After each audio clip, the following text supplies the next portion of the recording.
For the Cardinals, 3-2 over the Cubs. Nolan Gorman with the game-winning RBI in the 7th. Sonny Gray gets his 11th win for St. Louis. In the W, the Aces beat the Sun 94-86. Asia Wilson with 32 points and a career-high tying 20 rebounds. That's the first 30-20 game in WNBA history. Johnstown, Pennsylvania wins the Little League Softball World Series, beating Floyd's Knobs, Indiana 1-0. Reagan Bills throws a one-hitter and doubles in the game's only run. Would you call a plumber for a root canal? The same goes for selling your timberland or farm. Choose someone who understands your property and can help you on the front end so you can capitalize on the back end. I am Bo Butler with Southland Realty and Auction. As a guide, I have put many hunters in position to take a shot. It's time for you to take your shot. Let's talk about putting you in position to sell your property. Call me at 256-609-0512. Remember, Bo knows land. Joe Hunk, John Abraham, 256-576-4977. Welcome to the Blitz.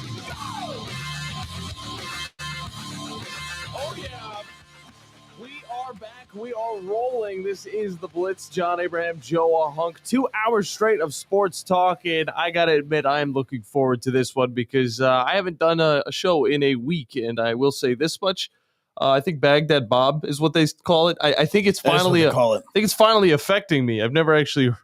It's like an ocean wave, like a bunch of waves are just going across my right ear. While you work on the ocean wave, you can. I don't think I could fix this. You don't think? No, I sound fine. That's the reason why I'm good to go. Gotcha. Well, maybe it's just a little bit of the tinnitus that I had from being on the beach. Well, there goes the radio station. Just like Garrett Nussmeier, if there was any sort of injury there, that's tendinitis. That's tendinitis.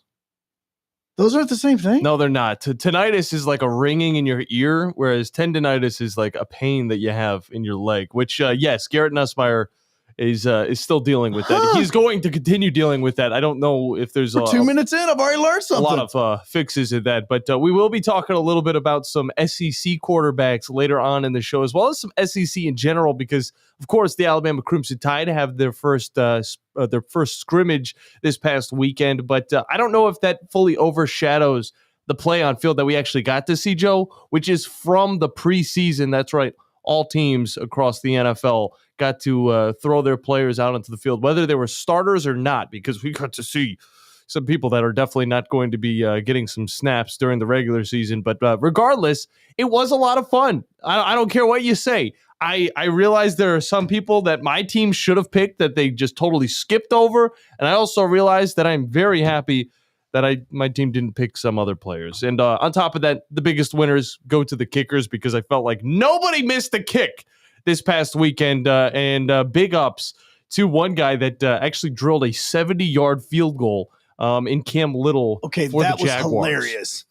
I'm dead serious. Like, do you realize if if he can do that, not even consistently, I mean, just 3 out of 5 times, you are like in field goal range at your own 40. It was odd to see. No, you're right. I was thinking, I was like, isn't that funny? You know, is it? But at the same time, think about a touchback gets you right back into field goal range. If you get a touchback on the kickoff, you're in field goal range.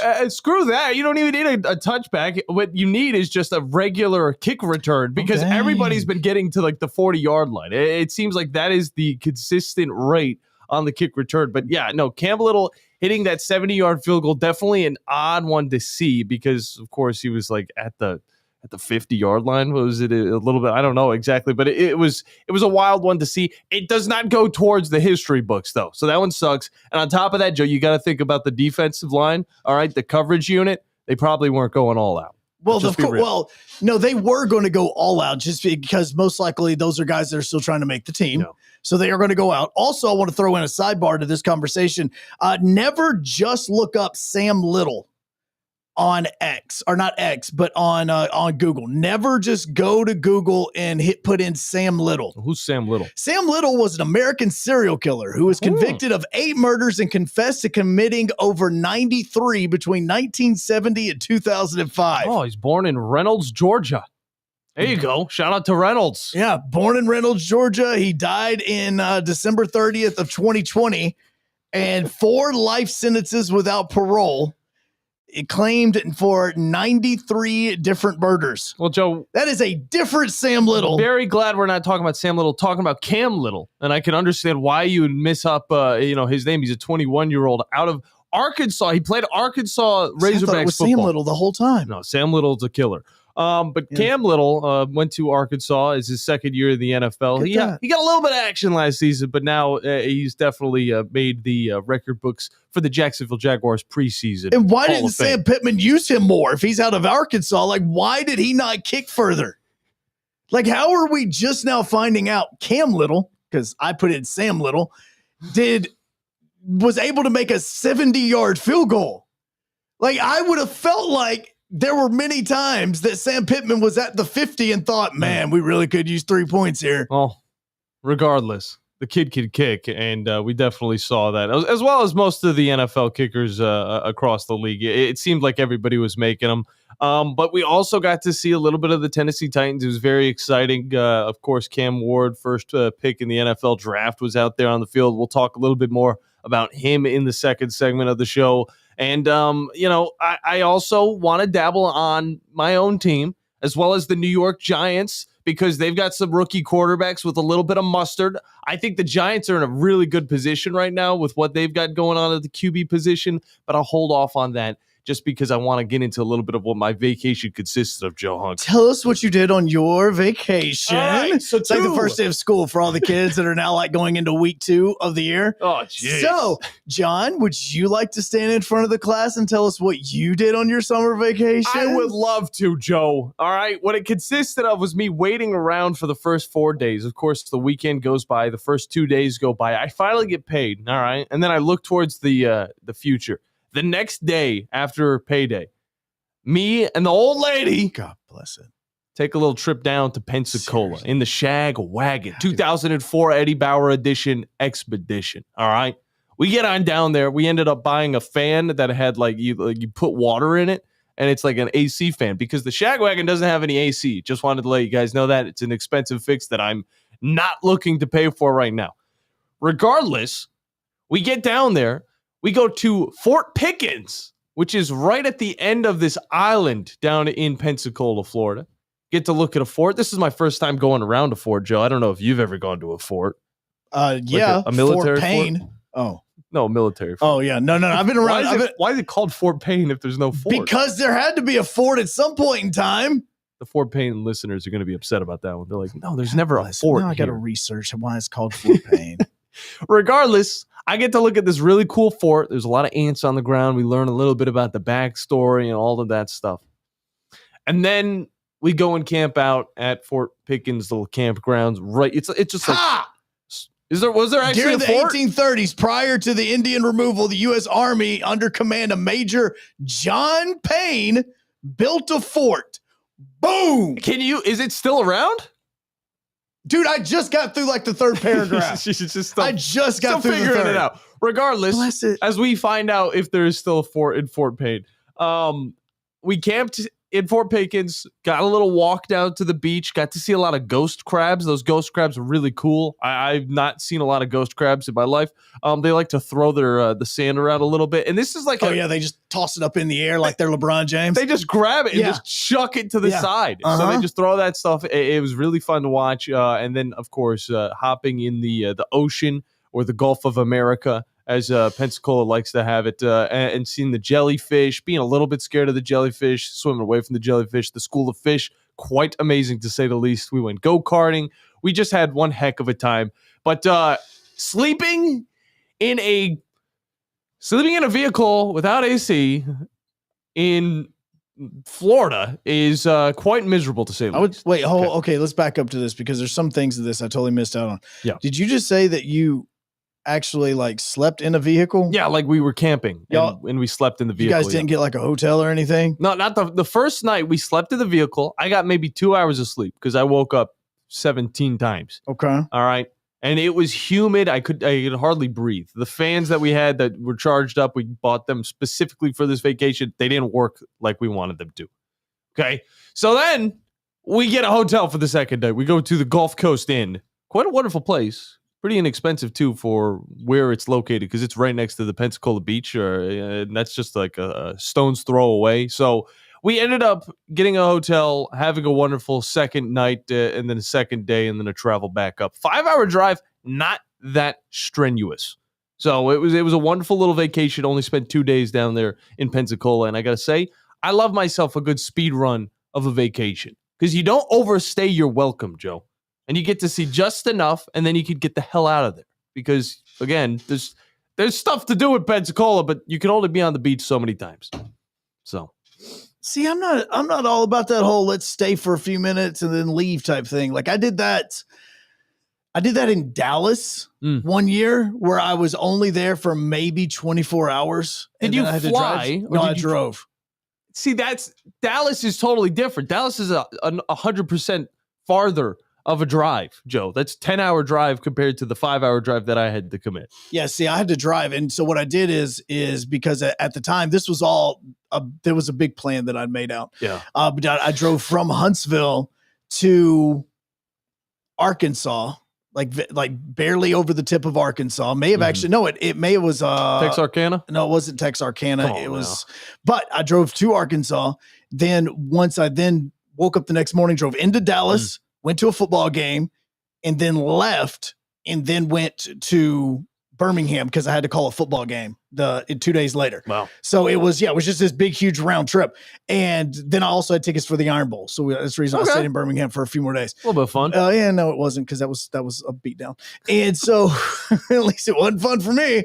And then, so that was the whole trip. But I felt like I still want to go back to Dallas just to experience a lot of the stuff that I want to experience, like, possibly an exits on a road somewhere, and just kind of want to be like, no, he made that shot. No, he did.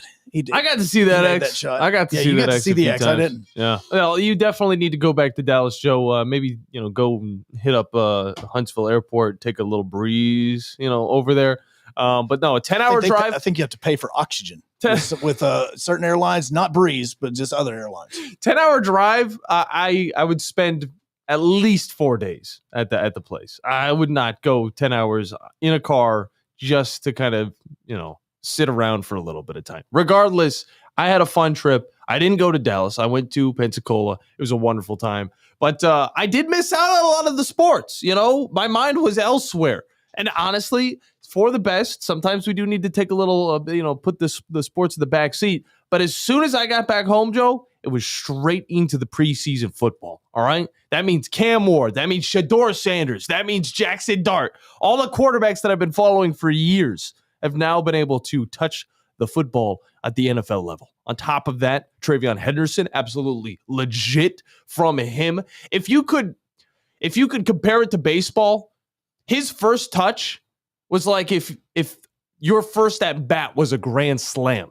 Because he took it to the house. Wait. Now, who is this for? On a kickoff return for the Patriots. Travion Henderson out of Ohio State. Well, it wouldn't be a grand slam. Again, this is still a preseason game. Yes, it's preseason. So it'd be like a grand slam in spring training. Exactly. Yeah, it'd be a grand slam in spring training. Still big. Still it a big is, deal. No, it's massive for your confidence. Yeah. But it's still a whole different animal when you get into week one. See, like that's the other part. Like a lot of this to us as we've been watching it, I've been thinking to myself, it's good to see some of these players at least have a little bit of success on the field. But the other thing is a lot of this is also going up against 2s and 3s. And come week one, you're not going to be facing 2s and 3s. I want you to build your confidence. And I think that for a lot of us, and this is what we're going to talk to Justin Melo about coming up at 10:20, it's still going to be more about the inter squad scrimmages and those sort of things, because that's when you see 1s versus 1s and everything. And so, I'm watching this. And if you are a Titans fan, you're looking going, geez, they got lit up. Mollywopped. I mean, they just got destroyed. Whacked. But if you look back at what happened during the joint scrimmages and the joint practices, Titans actually did better than what the Bucs did in the joint practices. So that's where this is kind of a double-edged sword, because both things serve their purposes. The joint practices serve the purposes because you have the ability to go up 1s versus 1s, 2s versus 2s. You actually get that real hitting up against a different team that is not your own guys. Yeah. But then you also flip it around, and the games are beneficial because you actually get to go through the motion of going into the stadium, warming up, getting dressed, going through your routine, everything that you want to go through, especially if you're playing like with Cam Ward and Shedeur Sanders and what they were, so that in a couple of weeks, you're already getting this routine down and you're a lot more comfortable in it. So both serve a purpose, but I take a lot more from the joint practice than what I do the actual game. No doubt about it. And I look at some of the motions, the comfortability levels of these players and all of that stuff, and I take that into account going into the regular season. But we got a lot more conversation to go on that, and we'll have you covered with all of it. Phone lines are open for you all the way throughout the show until 10:20. It's going to be a fun little conversation following the Tennessee Titans' first preseason game. But 256-576-97.7 is the number to get in. And remember, we got you covered.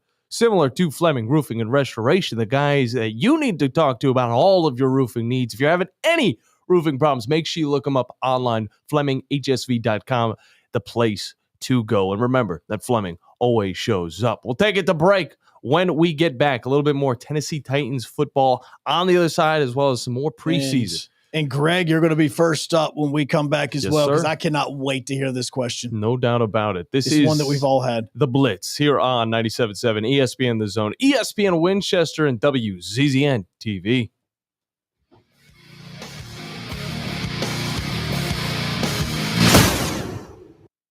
This is The Blitz with Joe Hunk and John Abraham.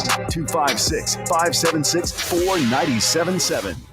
Tom Luganville here for my friends at Woody Anderson Ford. Bobby White and his team take great pride in their service department, and you can see it the moment you walk into those beautiful new service lanes. And just like a championship team, they all work together to make sure your experience is second to none, whether you drive a Ford or not. Also, check out the gold certified pre-owned inventory at Woody Anderson Ford for great deals every day. Stop by and see them at Jordan and Sparkman or at Woody Anderson of Madison on Hughes Road, or visit WoodyAndersonFord.com. Hey there, everybody. Bob Baumhauer here, letting you know that we understand that times are tough and we truly believe value matters. So, by popular demand, we brought back our Inflation Bites menu featuring scratch-made meals that will make the whole family smile, and your wallet, too. Menu items start at just $7.99, and any entree comes with a free beverage. Try our classic tailgate burger for just $8.99, or our hearty Bam Bam chicken platter for $9.99. Baumhauer's Victory Grill. Legendary fun, legendary food.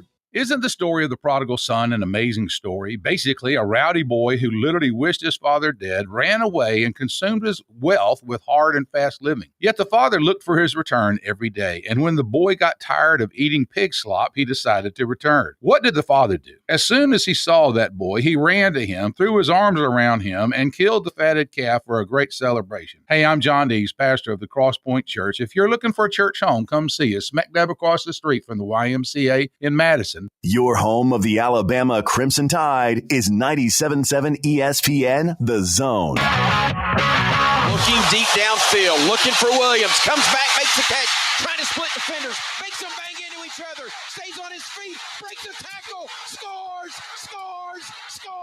Ryan Williams, one play, 75 yards. Your home of the Alabama Crimson Tide is 97.7 ESPN The Zone. The company is Eagle Masonry and Insulation, but did you know they're also Eagle Landscaping and Dirt Work? Eagle can take care of all your landscaping needs, including irrigation, sod work, and planting, both plants and trees. On the dirt work side, Eagle can grade and build your pads, haul dirt in or out, and even do erosion control. Philip Love and his team can do it all for you. The website is the same, insulatewitheagle.com, as is the phone number, 256-755-1556. Give them a call and see what Eagle can do for you. Eagle saves you time. Eagle saves you money. What does it mean to be a part of the Southeastern Conference? That you paint your body, your car, and your dog your school colors? Maybe. But it means more than that. It means your alumni network includes the state, the country, and beyond. It means your school ring doubles as your resume. And yeah, you better believe it means more titles, like doctor, CEO, and your honor. Because this is the SEC.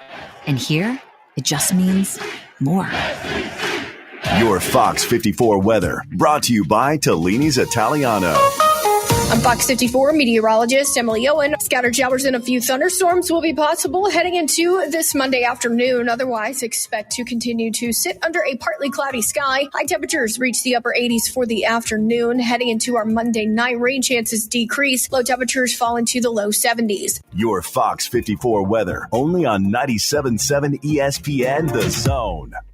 Listen to the Rocket City Trash Pandas all season long. Swung on lifted, deep left, back goes O'Donnell. He looks up, it's done, and it's over. Denzer again. The goose is loose. Trash Panda Baseball is only on Talk Radio WZZN.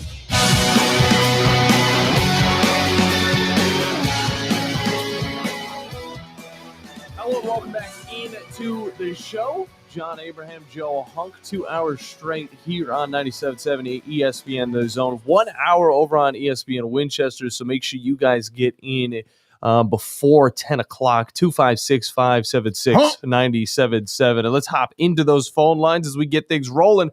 Greg is on with us. Greg, how you doing today, man? I'm doing great. I just figured today would be a good day just to call and grind the show to a halt. Okay. Smart. I have a question about the shaggin' wagon. Don't we all? I love that people call it the shaggin' wagon. I just call it the shag wagon, but everybody else loves to call it the shaggin' wagon. Okay. It's all good. The shaggin' wagon's its second name. So you put the woman in your life in that thing and drove to Pensacola in August with no air conditioning. Yeah. This is two fans. We had two fans. Yes. Not only fans, two fans. I'm just going to tell you, if I'm ever sitting on the jury because she has killed you in your sleep because you won't put air conditioning in that car, I'm going to vote to acquit her. I'm just going to tell you, that's the perfect woman. If she's putting up with that, every time you put her to go to Pensacola in that car, you need to buy her roses. Seems you would think it would seem justified, right? No. Like, I mean, if you're having to drive down to Pensacola when it's 100 degrees, and then let's not get a hotel. Let's sleep in this thing. She's all for these ideas. That's the thing. She's just as crazy as I am. How did y'all take showers? They had showers at Fort Pickens, thank God. Okay. But it didn't help because we took the cold showers. It didn't help me at all because once I left those cold showers, the humidity hit and it just felt like a piece of armor or like a cover over me that just I'm kind of with Greg. I'm still with Greg. I'm still with Greg. So now we can add communal showers to this equation now. So, yes. But anyway, I just hope you understand this is a remarkable woman, and she's apparently one of a kind to put up with that. I also have one other thing, and I know everybody wants to talk football, but the moment of the weekend for me was, did y'all see Connor Zelich fall out of his car and break his collarbone? It's not funny, Joe. For NASCAR fans that watch this live, that was serious. That was scary. This kid's like 19 years old, too. Well, two things can be funny at the same time. I mean, two things can be true at the same time. And it was scary, and it was hilarious. I mean, for real. Apparently, he's okay. But he just won the race, right? That's what he was doing. Is he was trying to get up on his car to celebrate the win. At least he got the win. And he didn't know what he was doing, which is the reason why he stood up on the net that's on the side of the window that acts as the window. And then he slips on it. He had no clue what to do. It was, I'm amazed he didn't get hurt worse. Yeah. Actually. Yeah. Concussion, maybe? How did that not happen? Look, if you cut it off as soon as he falls, then that would make it funny. But seeing him just laying on the ground afterwards, that's just rough, dude. And it was head first. He had no way of protecting himself. Well, he shouldn't take his helmet off. So the other thing is if he actually gets into a situation again where he wins another time, I truly hope his pit crew has one of those inflatable mattresses. And what they do is just right as he starts to take the net down, they throw it under the window, just as we got you back this time, bud, just in case, man. Because it would be all good fun now that we know he's okay. Yeah. Yeah, they have to do that, and that kid's going to win more races. And what made it tough, and I'll tell you this, and I'll let you go, is what made it tough was we were about to hear from him and Van Giesbergen about he wrecked Van Gisbergen yesterday or Saturday, and it was just when they were going at it for like 10 laps before that wreck, it was hellacious racing. It was fantastic. And then it's like, wow, we don't even remember that anymore. But anyway, for me, now that he's okay, with the exception of the collarbone, that was the moment of the weekend. So Greg, I just found out a second ago. I said somebody texted me that's listening. It says that his good friend is the mechanic for him. So I am going to relay this idea of the inflatable mattress, and we're going to make sure that we get it to his crew so that he knows to do that next time. Please. Okay. 100%. That's the greatest idea in the world. Yeah. So just appreciate you, Greg. Yeah. I would say the inflatable mattress, or just like a little bit of that sticky grip. Put that up on the top roof. But he did win like 2 weeks ago as well. I mean, this kid, he's already winning races in the Xfinity series, so it's like this isn't the first time he's won. He has 11 straight top 5. I mean, this kid is a beast. Even last week, he had like what was it, 4th place? Yeah, no, I can at least look at. Brody, are you a NASCAR person? Yeah. God bless it. I can look at Brody and be like, confirmation? Yes, sir. Did you see his teammate, Shane Van Gisbergen, won the Cup race? And when he got out of the car, he was very careful. Went and he stood on the ground. Yeah, no, he was very safe about it. And of course, Shane Van Gisbergen was going to win that race. I mean, this guy, heavens. I know Joe's There's like, what are we doing? What are we doing? We'll There's get to Brandon here in a multiplying. second. But Shane Van Gisbergen, I mean, the only way to beat him right now in the Cup Series on those road tracks, you got to wreck him. You just got to take him out. There's multiple. Either way, there let's are multiples. hop back to the phone lines. Brandon is on with us. Brandon, how you doing, man? Well, I was listening to that great call and sitting here thinking, I said, what we should do at this point is we should just officiate your wedding at Woody Anderson Ford, and they fix your hair as your wedding gift. And Joe marries you dressed as Elvis. Hey, I actually did watch highlights from the Elvis impersonator competition this weekend that happened at Graceland. Just letting you know. So this guy's dog in NASCAR, but he's all about this Elvis impersonation. Okay, a competition. Dude, those guys are nuts. There's guys that get plastic surgery. Like they get plastic surgery to look like Elvis. Okay, those are nut jobs. If I have my wedding at Woody Anderson Ford, it's going to be in their beautiful service lanes. That's all I'm saying. Hey, Bobby White here to officiate the John Abraham wedding. Is Bobby ordained? Can we see it? Can we find out about that? I would totally do this. Absolutely. Oh, just to get John's hair fixed. Yeah, just to get it fixed. That day, you get married for free at Woody Anderson, and they'll put you in a car. That's what I call a shotgun wedding. Free marriage with every car, even a $10,000 used car. Still, you get married for free. John's car is not worth $10,000. I'll tell you that right now. I don't know about that thing. The Shagwagon goes for a while. Plus, it also has the legacy of being the Shagwagon. I could probably get some people to chip in a little bit more. No, you get people that would want to disinfect it. There's nothing wrong with it. Look.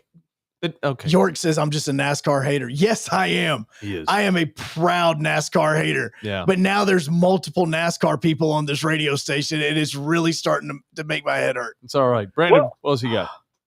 Well, I sent an email to the commissioner of the DOT over here in Georgia and just said, hey, at any point, could we close 285 and let NASCAR go around it for 500 laps? 500 miles. I don't think it would take. Down. How long is 285? I don't know, but I sent that and I got back a 63 miles. Email. That's 64 Wait, they actually replied. Hold on. They actually replied? Yeah, I've got an in with those people. So every now and then he entertains some of my crazy dalliances and stuff because it would have to go through the governor and it would be a disaster. Because I said, if they can race around Grant Park in Chicago, they can race around 285.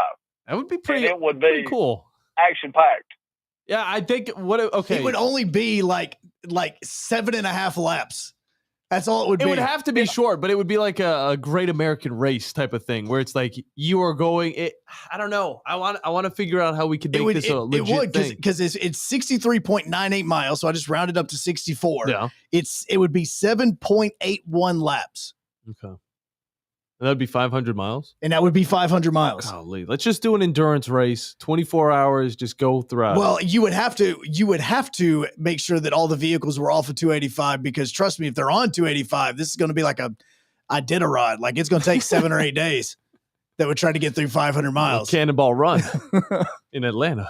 Well, and speaking of stuff, Drew and them were talking about there was a 50-foot hot dog, world record hot dog. Well, I'm being told that at the WNBA, they're banning from selling hot dogs at their games in protest. So, no more hot dogs at WNBA games. I'm glad they didn't ban them from Bristol whenever the Braves were there, because that's all they had. No, they did, actually. They didn't have no damn buns. How did they not have a race going on at the same time the baseball game was That's going what I was trying to Because it was pouring push down for. rain. Like, it didn't matter if that would have even been The planned. next day. Yeah. Continue I the agree. race. If it wasn't raining, that would have been a lot of fun to have that. Also, the wind factor coming off of those cars while the ball is in the air, that would actually affect the trajectory, man. I mean, even at Bristol, they're going, 140 miles per hour? Like, I've been right there on a turn whenever the cars are going by, man. You're going to move. That's going to affect some things. I could see that doing like a whirlwind type thing. Also, just imagine if like there was a home run and it hit one of the cars. Oh, yeah, that's not going to cause a wreck or anything. That would be a part of the fun. That would also be the only time I would watch NASCAR. That absolutely is. That would be a reason for me to watch NASCAR right then, is watching the Braves game. Two things that I watch to take naps to at the same time. I think that would keep me awake. Maybe that's what keeps happening with Austin. They should have the battle at Bristol, Tennessee versus Clemson, have the game going on in the center and a race going on the outside at the same time. That would be so cool. It'd be so cool. That screams 4th of July America. And it would be also awesome if all of the sponsors on the cars were universities. Come on now. Let's make it a thing. Auburn's would break down before the race started. Auburn's wouldn't Joe, make the race. They've been on a car before. They have. I know Joe's going to appreciate this. So Yahoo has put out a story and said that after 40 years, because they own AOL, they are going to end AOL's dial-up internet service. No. Wait, that was still alive? So I have, really though, like they put that as a story. I thought it was a joke. And I was like, people still have dial-up AOL? And they said as of September 30th, they're going to end it. And I said, well, I live long enough to see it rise and fall. Absolutely, man. 2 weeks ago, I met somebody who had an AOL email. No, I mean, I used to have AOL Messenger. I used to live on AOL Messenger, man. Wild. Oh, absolutely. That was a jam right there. You get at home, turn your computer on, you boot it up and just have it off to the side just so that you would, just in case somebody wanted to talk while you're sitting there playing video games. So were you the victim at the time? You were the victim? No, I'm a victim. AOL was not the safest place to just hop on. Absolutely. Come on, Joe. Trust me, I was the bait numerous times then. You were the person that was at the house with Chris Hansen while the people came in. There was one time like you can go to all the chat rooms. This was on Yahoo as well. And like you could absolutely, if somebody was online, you could like follow them into whatever chat room that they went into. Yeah, that was a mistake sometimes. You found out a lot of things about people that you just said, nope, I'm just going to go ahead and shut my computer off and walk away. See, I was too young for that, but I did take advantage of Kick whenever it was a thing. Brody, I don't even know. Did you ever use Kick? Wait, isn't Kick now? No, it was KIK. Oh, okay. And it was a messenger. Isn't Kick an app now? And it was also very dangerous for my age group whenever we were back at like middle school going into high school. Ugh, jeez. I think they learned their lesson. I loved how you could post the command scripts and it would make everybody's computer play sound. Oh, yes. And it would piss people off, man. Especially when you started. Look, that's how people learned how to be like in code and everything. Because back then you actually had to know the codes just to be able to like change your font colors and stuff. Yeah. I used to have that stuff saved on a document just so I could go in and just change one word of it and boom, the code was set. That, and then some people would post a code and it would like make your CD drive open, or it would do stuff. It was amazing how back then there was not protections for your computer. No, there was zero protection for your computer. None, because nobody knew what they were doing. It was just the Wild West. I'll never forget those days. And to think that somebody was still, as of this year, using dial-up AOL, I mean, I don't even know what to think. I didn't know that. I genuinely did not know that was still going. They're the people that are still using Windows XP. God. No, we use that. We've got that over there. Oh, yeah, we've got that. So, and I was one who was kind of in the middle. Did Shedeur Sanders take back a small bit of respect this weekend? I think that at least I'm not awful. I'm not going to fall apart. I think that it was definitely big for his confidence. I think that the Browns were trying to, I think, honestly, it was like a setup. I mean, they were just throwing him in there. Let's see what he's got. You know, if he plays terribly, we'll get rid of him by the end of the week. But I think that he genuinely made a case for himself. And I know, again, this is preseason, but to just look comfortable and to just come in there and just show that you are a quarterback that can throw the ball and has the touch and also be able to run the ball. I mean, this is a guy that you'd want on your team, at least as maybe a backup. So, I mean, it doesn't matter if he's a third string or a second string or a starter. I think that he showed that he is serviceable as a quarterback, at least within the preseason of the NFL, which some quarterbacks can't even do that. Well, I watched saw a little bit of him, some people doing film, and a little bit of Cam Ward. Mm-hmm. And to me, in these preseason games, I'm not worried about the overall effect. What are your eyes doing? Yeah. What are you doing? Are you looking at your receivers right? Are you looking people off? Are you able to go through your reads? What are you doing? And both of them, to me, against inferior talent, look to be able to set their feet, go through their progressions, and be able to see the field, which is the biggest thing. Absolutely. And I didn't see any bad mistakes. And that's really all you want to do in that situation is try to get used to the speed of guys that are not 100% speed of what you're going to see on Sundays once the bullets start flying with first teamers. But I guess I look at the preseason different because I got a lot of buddies that are coaches. Mm-hmm. It's not necessarily about the wins and the losses. And with a quarterback is how did you look with what you did? Mm-hmm. And I didn't see anything out of either one of them to me that would indicate they were scared, they were jumpy, or they were indecisive. And I think that's what you want as far as a start. And I guess we'll see this week. I don't know how much more you'll see of Ward. I don't know if he'll play a whole quarter or what he's going to do. But looking at him to see how comfortable he looks with his feet and how comfortable he looks with his eyes is, to me, is what is most important. That to me, whenever I'm watching games, especially preseason, that's why I say don't look at the score. That part doesn't matter. What does matter is, like if you are what was it? I think it's the safety or the cornerback that had the pick six for the Bucs against the Titans. Like that's a big deal for you.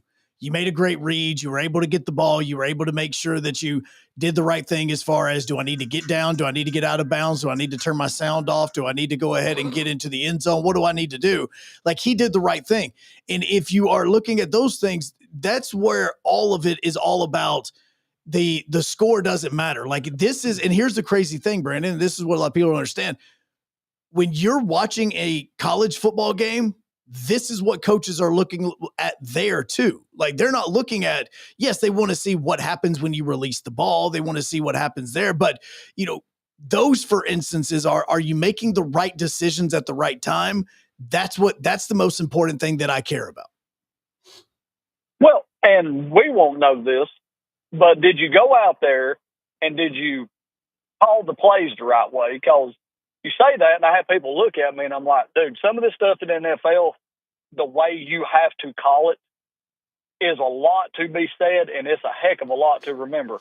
It is not easy. If you don't believe me, watch John Gruden. Well, and I think that there are fewer and fewer NFL teams that are actually going about that route, because I remember with the Titans a couple of seasons ago, that was discussed as like simplifying the playbook as far as simplifying the calls. So because you want to get your team enough opportunity to get to the line and make the reads that they need to before they snap the football. I know the John Gruden, let's say something that's 3 or 4 sentences long, but I think now they are going to more of the college format where it's 1 word or 2 words. Like, what this means so that we can get into it, and understanding the 1 word and the 2 words actually mean what they're supposed to mean. I think that's another part of this as well, that it actually means that your offensive players and even your linemen to an extent need to know what they're roles are with those plays because you're not getting it sped to you extremely fast. And to go off of that a little bit, I've seen this year, for whatever reason, it's a lot less hit or miss on what these quarterbacks are doing. It looked like a lot more of them were comfortable playing compared to the years prior, and I think it is because these coaches are learning that we can simplify it a little bit more for these guys to a point where, hey, this is what our actual offense will run during the regular season, and it's not going to be too difficult for you guys to remember. They're not trying to throw them out there and give them the longest plays possible, because that's just not what the NFL is all about nowadays. Well, that's what I wonder with the earpiece and the installation of that. Mm-hmm. Is he repeating what they're telling him in his ear, or is he just getting a condensed version in his ear and then he's spitting it out? And I kind of wonder that in college now too, because you're not having to look to the sideline. Like Friday night, I'm at a Friday night scrimmage game. Takes forever to get the play in. Mm-hmm. Like you could lay there and almost dry paint because they're having to look to the sideline every time, and they're having to figure out what's going on. Then they're having to turn around and tell everybody. So you're running the play clock almost all the way down every single time, because you got a quarterback that he's got to make sure that he even knows what's going on. So that was, to me, is what does the quarterback look like with his eyes and his feet? What does his communication look like with the sideline when he's calling? Because you're dealing with some guys out there that may not necessarily be some of the best players. So if a play busts, did you throw the wrong route? Did they run the wrong route? To me, that's what I'm looking for in these games, is to try to figure out is who's in control, who's on the same page. And based off what I saw, I thought Cam Ward was very solid out there on the field as far as being in control and knowing what he wants to do. And in a first preseason game, that's a big deal. Well, it is a big deal. And with going back to the headset part of this, remember, and I know you know this, but, the offensive coordinator or whoever the voice is in the player's ear has until the 15-second mark on the play clock to talk to him. So if you can get the play in quickly, get the verbiage out quickly, like, we're going Sam Wright, like something quickly where everybody knows what that means, then get them to the line of scrimmage. You can also let them know what you're seeing before that 15 seconds is over with. So that, to me, also feels like that's more important of get the play in quickly, get the play out into your teammates quickly, get to the line so that I can even help you make the read just in case there's an adjustment you need to make. So that's why I think go ahead. Do you think the center should have an earpiece as well? I don't think the center should have an earpiece, because what they are doing is they are also making a read. So in what they're seeing is, it would almost be like with me, I can talk with one or two people or voices going around, but when you start adding 3 and 4 different voices, then I start having a problem. And so that's kind of what I think about with the center, because the center's read is just as important as what the coaches are seeing, but the center's read's more important after the 15 seconds as well.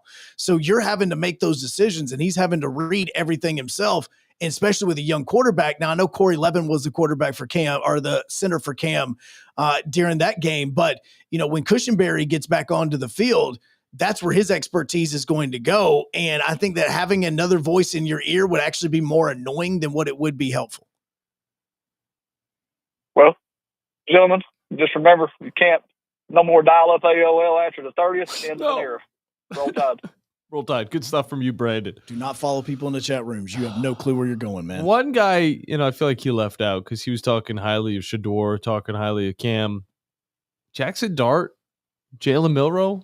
I mean, how about these two in their debuts? I don't think that was terrible. I think Jackson Dart was very impressive.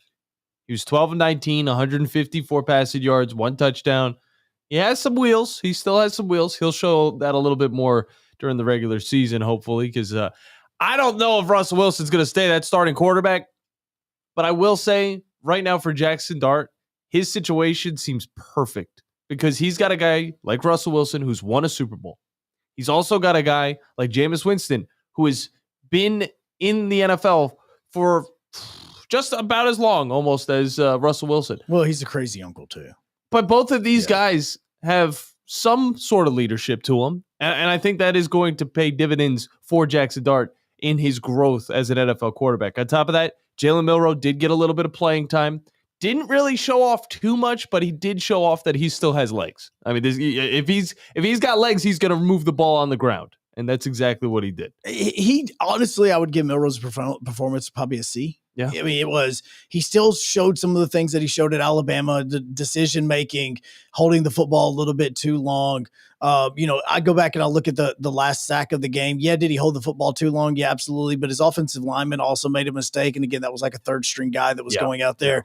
He knocks his defensive lineman down. The defensive lineman's on the ground. So what happens is that right guard moves over to help with the right tackle, and he leaves the defensive lineman enough opportunity to get up and then run right past him to get to Jalen Milroe. Move. So, things like that are going to be mistakes in this first game. I expect a lot of these guys, especially with Dart as well as Cam, to be going a little bit longer in game 2. Like, we knew from the beginning, at least on Friday, that we found out that Cam was only going to go 2 series.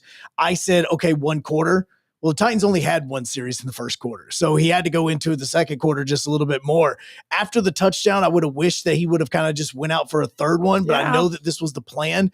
And then so after the plan, kind of would like to have seen him go out and next go round, I want to see him go just a little bit longer to see his comfort level.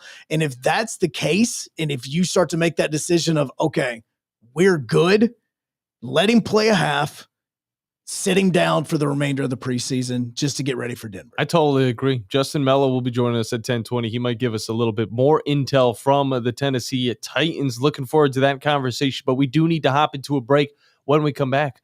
An interesting deal is being thrown out there, including the UFC.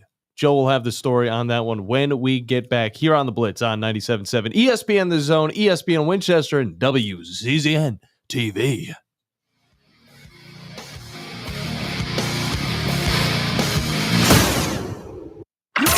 Joe Hunk, John Abraham, 256-576-4977. This is The Blitz on 97.7 ESPN The Zone. Your customers deserve the best, and so do you. You invest in your customers with your heart, soul, and skill. Well, it's time to invest in yourself with the next generation Cat 255 compact track loader from Thompson Tractor. After all, those who give their best deserve the best, and this machine has it all. With features that include a more powerful engine, tri-axle truck loading capabilities, a spacious cab, and a smooth ride for all day comfort. Best of all, now Thompson Tractor is making that investment even better with our Workhorse Special. Get 0% financing for 36 months on the purchase of a new Cat 255 compact track loader that comes with a 3-year warranty.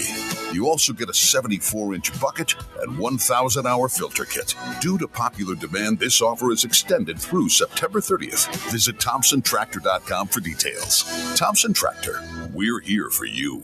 From heirloom diamonds to contemporary jewels, Loring & Company is the place to find something truly special. Whether shopping for a diamond ring for that once-in-a-lifetime occasion or marking a milestone birthday or personal achievement with a Rolex watch, you'll find just the thing in our edit of the world's most sought-after brands, including David Yurman, Roberto Coin, Marco Bicego, and Fopay. Expect a treasure trove of the world's most unique, even breathtaking earrings, rings, necklaces, and bracelets, making choosing just one piece a challenge in itself. Loring & Company Jewelers on Airport Road. When you call most roofing companies, all you'll hear is, you need a new roof. Not when you call Fleming. At Fleming Roofing and Restoration, we're focused on your needs, whether it's an easy repair or a full roof replacement. Folks around here have trusted Fleming since 1965 for all their residential and commercial roofing needs. And as the area's storm damage experts, Fleming knows all the ins and outs of the insurance claims process. Log on FlemingHSV.com to schedule your free estimate today. Fleming Roofing and Restoration. We show up.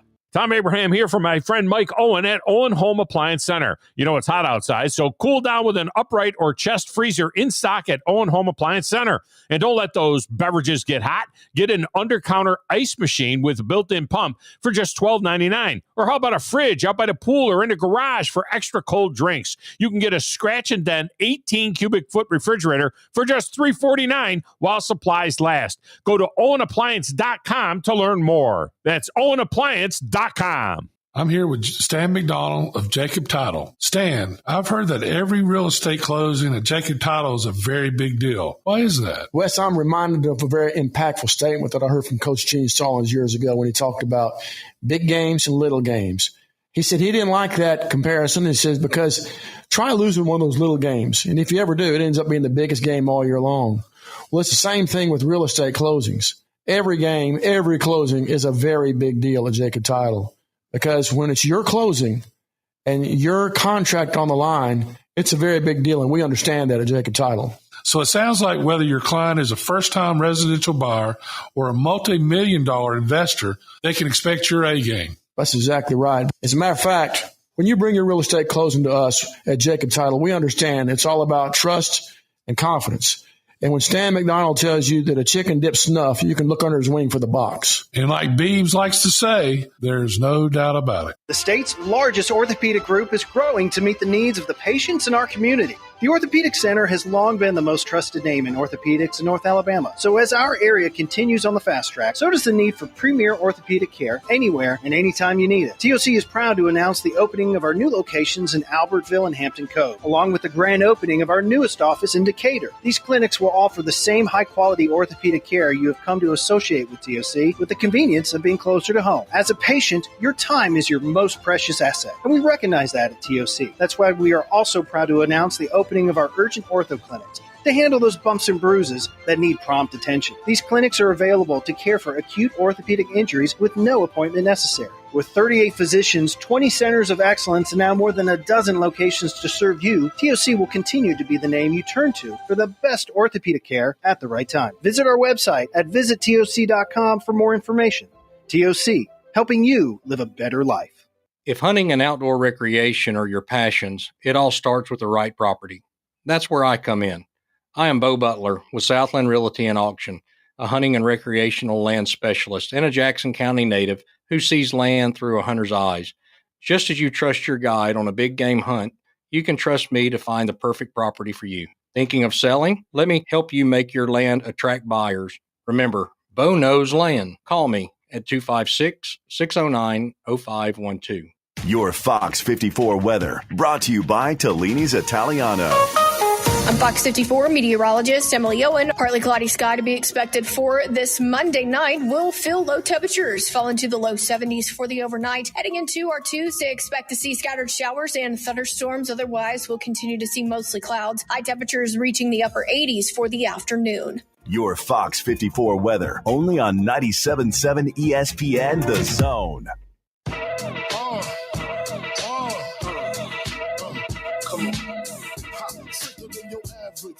Final segment of the first hour here on the Blitz, presented by Fleming Roofing and Restoration. And Joe, you brought up something before the show that I'm like, we do not talk about this whatsoever. No, we never talk about fighting on this show, unless it consists of me fighting you because you're talking smack, or me wanting to fight somebody else because they're horrible. Hugh Freeze. Yeah. But yeah, something about the UFC. Yes. So. No. So there's a few things that are involved with this, because you're right. We never talk UFC. There is a, I would call it a cult following with UFC. Yeah. Obviously it's just like boxing to an extent where, most UFC main events don't start until almost midnight. Or like F1 as well. Something like that. And I'm just going to continue. So this is a sport that obviously there's not a lot of things where people will say, like a lot of times, as a matter of fact, last week when we were talking about something popped up about professional wrestling. Oh no, it was about the deal that WWE made with ESPN. Gotcha.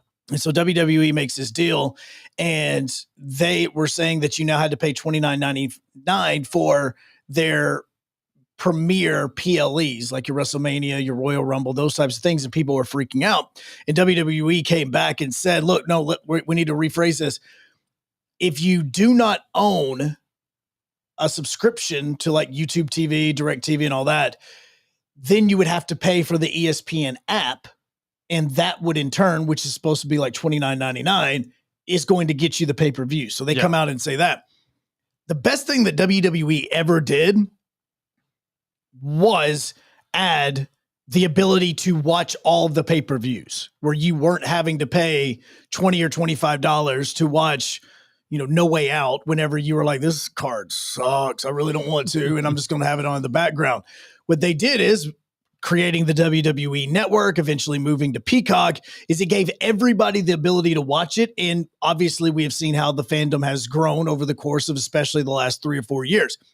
For UFC, the biggest problem that they have had is that, yes, you'll get restaurants to watch it. I mean, look, I remember when I was in my 20s, if you wanted to go to like a Hooters on a Saturday night because you just wanted to go hang out with your boys, you weren't finding a table, especially on UFC fight nights, because they would sell out and guys would set up shop at like 5 p.m.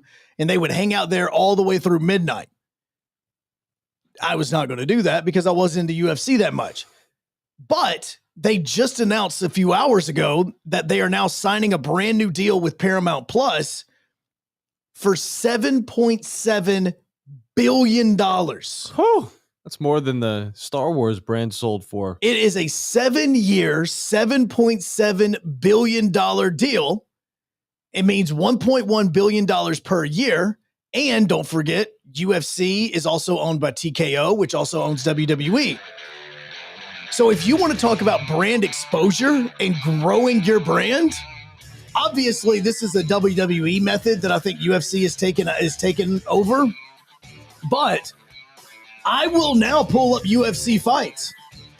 If it's midnight or if it's like 10 o'clock at night, all the college football games are over with, but I know a UFC fight's happening. All right, cool. I'll just turn it on as background noise. I'll start paying attention more just because it's free, because I already get Paramount Plus part of Prime.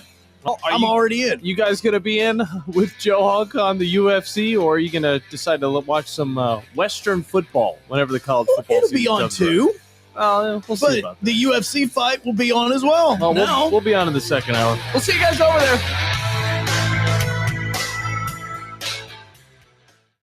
Phone lines are open now. 256-576-4977. This is The Blitz on 97.7 ESPN The Zone. By now, you know about Eagle Masonry and Insulation, and maybe you know that Eagle also does landscaping and dirt work. But how about after paint work? Shower doors, shelving, and mirrors, all taken care of by Eagle, the same Eagle that takes care of all your masonry, insulation, and landscaping needs. Eagle brings the same level of expertise to all these disciplines, and they're ready to provide you with a free quote. The website is the same, insulatewitheagle.com, as is the phone number, 256-755-1556. Give them a call and see what Eagle can do for you. Eagle saves you time. Eagle saves you money. Your home of the Alabama Crimson Tide is 97.7 ESPN The Zone. Looking deep downfield, looking for Williams. Comes back, makes the catch, trying to split defenders, makes them bang into each other, stays on his feet, breaks a tackle, scores!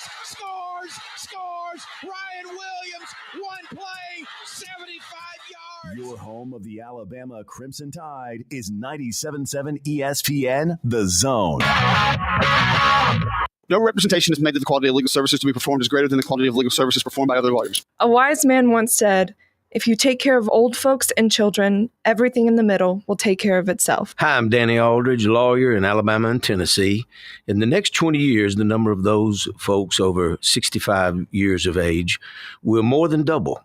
In our golden years, the most important goal is to be treated with dignity and have control over doing what makes you grateful with those you love. At the Aldridge Law Firm and the Legal Town Center, we're dedicated to help you with these goals, and we'll be there when life throws you those inevitable curveballs.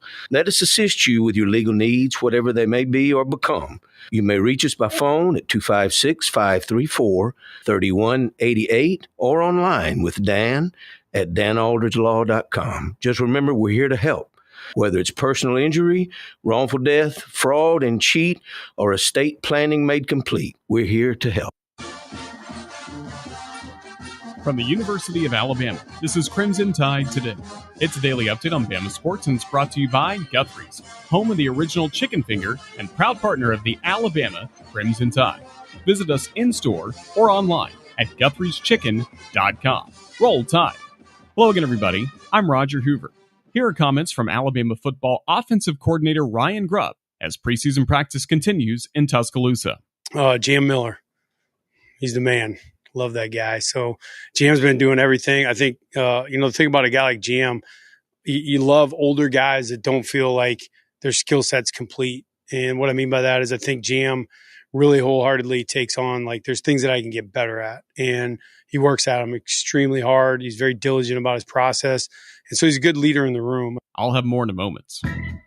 This year, we honor the most important anniversary ever. An event that reshaped civilization as we know it. A day that would lead to something so flawless that nothing could ever really compare. People have tried to match it, but have failed. This year, we celebrate the 60th anniversary of Guthrie's, the home of the original chicken finger. Just talking about it gets me all choked up. And hungry for a chicken finger. Guthrie's, an original obsession for 60 years. Here's more from Coach Grubb. I do. I think that guys can improve throughout the season, and you don't know. It might be the third string left guard that you got to count on by the end of the year. So you got to continually develop young players, and that's a critical part of what we do. And so it has to be the same, in my opinion, all the way through the year. And you got to be able to show them clips of what it used to look like, what it looks like now, and what you want the finished product to look like. And we certainly do that every day right now. Crimson Tide Today is brought to you by Guthrie's. Crimson Tide Today is a production of the Crimson Tide Sports Network from Learfield. Your Fox 54 weather, brought to you by Tellini's Italiano.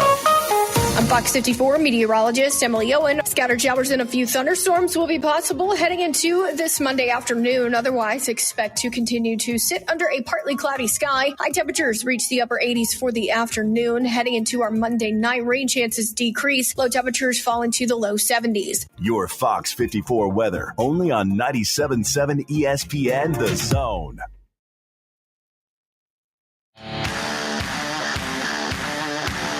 Joe Hunk, John Abraham, 256-576-4977. Welcome to the Blitz. Second hour, final hour, best hour on 97.7 ESPN The Zone. Joe Hunk, John Abraham, back again with you as we get ready for high school football. It's going to be starting next Friday. I repeat, high school football starts next Friday. There are jamboree games that are going to be happening this Friday. So John and myself getting ready for some Sparkman Senator football as a part of the High School Sports Network here at 97.7 ESPN The Zone.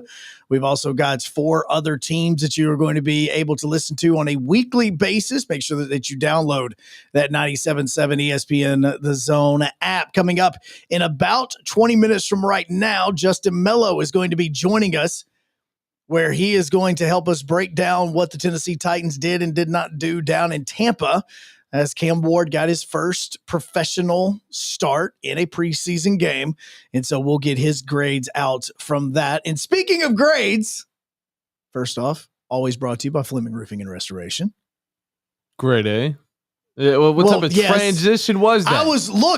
I looked over because I thought, you know what? Let's see if I do that late pass, if he's going to be able to pick it up. I'm always listening. But it is a great A. That's the great analysis there. No Dynamite drop in, Monty. The guys that you need to talk to about all of your roofing needs. If you're having any roofing problems, Joe, make sure you look them up online at FlemingHSV.com to fill out your free quote today, and they'll have you covered like a female umpire in the MLB. They do, which some people have wanted to talk about. If you want to, 256-576-977. Brody behind the glass taking those phone calls. And just a few moments ago, Major League Baseball did release their daily grades for umpires, the home plate umpires in every single game. And you love to talk about these things. Well, I do, because it allows you to kind of understand the accuracy of the umpiring for a particular day or a particular umpire, because now you can go back through and actually see their history of calls. Mm-hmm. So the reason why I bring this up is because the question was obviously Jim Powell making her very first appearance in Major League Baseball as an umpire. It just happened to be the Braves-Marlins series. Pretty cool. Where Braves took 3 or 4. Now you start winning. And so thanks a lot, Atlanta. Now you're choosing August to be the month that you decide that you want to start winning when you're probably already eliminated. Yep. But she graded out overall accuracy 93%. Major League Baseball averages at 94%. Her overall consistency was 93%. The average is 94%. And so those two things I look at there are called ball accuracy, 95%. So there was about 3 or 4, I think, calls that she's called a strike, or called a ball that was actually a strike. And there were also 6 strikes that she called balls in this, where she got an 87% called accuracy percentage, which is 1% below average at 88%. My thing about this, and I know some people are like, oh, why are we continuing to include women and all this other stuff? When it comes to officiating, I don't care. Again, if you don't like a particular play-by-play announcer's voice, like Beth Mowins, I get that, okay? If they can get the calls right, I don't care what gender they are. Like, that's all I care about. I just want accuracy. Amen, brother. That's all I want. Like, in this part, again, with her as well, is for the most part, next year, this is going to be taken care of because you're going to have the challenge system that's going to be coming into Major League Baseball. But that's the part I don't understand. I don't care what their gender is as long as they're getting the calls right. Yeah. I don't care if they can only throw a flag 20 yards compared to the other referees that throw a flag 21 yards. I don't care as long as she's calling the pass interference right when she sees it on the field. And she also doesn't throw it at your favorite player's eyeballs. Which, well, that would also be something I would deeply appreciate. But, it was, those are the things that I look for as far as I understand the play-by-play side of this, the analyst side of this. I get that. All I care about when it comes to the referees in a sport, I just want them to be accurate. Mm-hmm. That's it. I want them to make the right calls at the right times. Yeah. That's it. And her backstory is actually pretty interesting as well. Throughout her childhood, she actually wanted to play baseball over softball. Softball was obviously the sport most females played back in, her younger years, and it still kind of is that way. But baseball is that predominantly men's sport. But she always wanted to play baseball. She never got that chance after her mom died whenever I think she was 13. She had an aneurysm, it's very rough, but that's whenever she went all in on softball and became who she is today. And I think it's a powerful story, and I think it's definitely inspiring for a lot of young ladies out there who love sports the same way that men love sports. I mean, we can all be passionate about the same stuff, and when it comes to it, you said it, Joe. Yeah, I might not like certain voices within, the press box. I can understand. It goes both ways. Absolutely. It goes both ways. Do you think a lot of people love my voice? Let's be honest. Like, there's been so many times that I have gotten phone calls like, man, are you sick today? No, that's just my voice, bro. This is just it. How many cigarettes have you smoked this morning? I don't smoke. Like, I get those comments all the time. That is, and they're not everybody's going to love everybody's voice. Yeah. Like, yes, there are those Keith Jacksons and there's Vince Scully's and those that are, that you would put them as butter. Mine's more sandpaper. But the whole thing is I just want them to be able to do a good job. And I hate to break it to you, like, her gender in this to me is, again, one of those things of, look, if she gets the calls right, I don't care. I just want it to be right. Yeah. Like, I want it to be one of those where if the coach comes out and says, hey, yeah, we want to challenge that one, and then it goes back and her call is confirmed, okay, that's all I care about. Like, but those are some of the things that I'm saying about with this part is I know a big deal was made about it. Dude, I don't care as long as they're making the right calls. No doubt. It's in her DNA, and honestly, I got to say, 93, look, it's going to pay the bills. No, trust me. And the other part is there are a lot of women that are in professional sports right now. And I told you, look, Columbia High School here in Huntsville, their linebacker coach right now is female, and she is a dog. Okay. I mean, she will light you up if you guys did Oklahoma drill. And I'm not kidding. All right. Like, she is a beast. Those it's a totally different world at some point in time with some of those things. And I know that there are coaches now in Major League Baseball and even minor league baseball that are females, and they can out hit you too. So, like, that whole judging them about can they not play the sport, that's a little bit different in 2025. But yeah, good job on her for at least the grading system on it, because that's what she's going to be graded on more than anything else, is how accurate she is. I know we wanted to make fun of her first strike. We wanted to make fun of her first strikeout call. Great. But outside of those, she did a really good job yesterday for the Braves, which, again, somehow won the game. Dale hops in on the WZZN TV chat, which you can as well. Go to X, YouTube, Facebook, wherever it is, and you can hop in on the chat if you can't talk here at work while you're watching, as right now over 600 of your friends are. Dude, I still have AOL. I don't use that email much, but I have like 20,000 emails in that inbox. Oh, start getting those screen grabs if you care about any of them. Man, could not do that. No, Crazy sir. thing. I That's- was. That's what I hate though about technology. It's like a lot of people, they trust in the cloud, they trust in these different things. In 30 years, who knows? It might be like a Google Drive thing, It might be something else, Microsoft's cloud that they've got. So that's where I just want to press the issue of make sure you are saving this stuff to a solid state hard drive. Like 3 and 4 backups. So that you do not lose this. Because right now, we're learning it more now than ever. The internet is not always here to stay. No. Again, 3 or 4 backups I have like 3 or 4 backups for family pictures, everything, just because you never want. I've got this laptop has them. I've got 2 or 3 hard drives that have them. I have a hard drive that's in like a safe that has these pictures. Like I've got all this stuff everywhere in all these different places just so that we never lose any, especially family pictures. Some would say that the internet is less durable than some SEC quarterbacks, Joe. Depending. I mean, or it could be like Garrett Nussmeier where you find out that, the internet's going to end because of Y2K. And then once midnight hits, you find out that it wasn't really true. It did not actually happen, which is kind of like Garrett Nussmeier, which we thought or people were talking about. Injuries, ACL, all this other stuff. And then, come to find out, no, he's good. He's good to go. He's going to be fine. DJ Lagway was injured. He just got back on the field. Diego Pavia not injured. He just talks a lot. He actually just talks a lot. Don't know if you know that about him.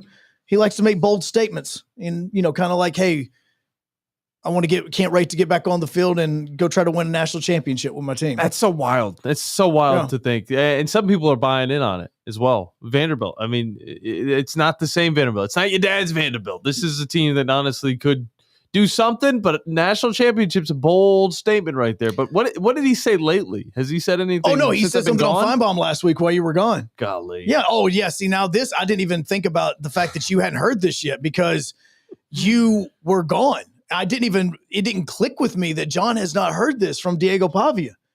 It also means you haven't heard Hugh Freeze crying, have you? I have not. Oh, thank you, heavens. Let's not bring that back up. Yeah, let's not bring up little baby Billy. Okay, we're not gonna talk about little baby Billy anymore today because we do not want to talk about little baby Billy. Well, I'm scared to even. No.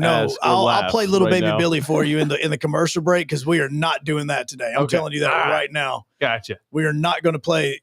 I'm trying now to connect it through my Bluetooth because I was not prepared for this. And so basically what Diego Pavia said at one point in time is last week on Feinbaum's show, he said he is going to go back with his team and try to win a national championship, like what I just said. Yeah. Well, everybody's trying to win the national championship, Joe. I mean, is that bold? I mean, obviously it's bold because the kid plays at Vanderbilt, but is it that bold and that wild to hear a guy say that? It's more about the fact of, I'm sorry, you really did just say that, didn't you? You really, really just said that. Like even Paul, and I know how some people think about Paul, but even Paul went, wait, I'm sorry, are you serious? Well, what team would you say is valid to say that statement? Not Vanderbilt. Well, where's the threshold, Joe? I mean, again, not Vanderbilt. Could we say Boise State? I mean, yeah, if they were in the SEC, no. Could we say Tennessee this year? I don't think it would Tennessee, but I'd still say it's more realistic with Tennessee. I mean, Ole Miss, I could see Ole Miss saying it. Let's see if this plays. LSU saying it. That's fine. Nobody's going to bat an eye. All right, let's see if this plays. Yeah, I mean, recovering from that and being able just to participate in everything for my teammates, they kind of see this year's just different. And I think we got the tools to offense and defensively to go really put our foot forward and go win the national championship. Oh, okay. Continue. The way that it came out, he was like, I think we're going to go forward and win a national championship.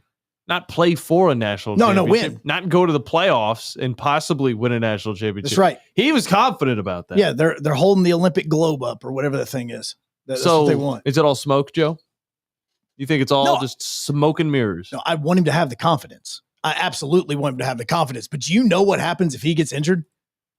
If Diego Pavia gets injured, this team may be 1-11. Like that is what Vanderbilt is without Diego Pavia. Right back to 2014. I mean, see, that's the thing is it's not 2014. I'd say 2016. No, like I'm looking at them, and that's what I'm saying is when you look at quarterbacks throughout the SEC, a lot of these teams are destined to not even make a bowl game if they lose their starting quarterback. Now, there are some teams, like I think that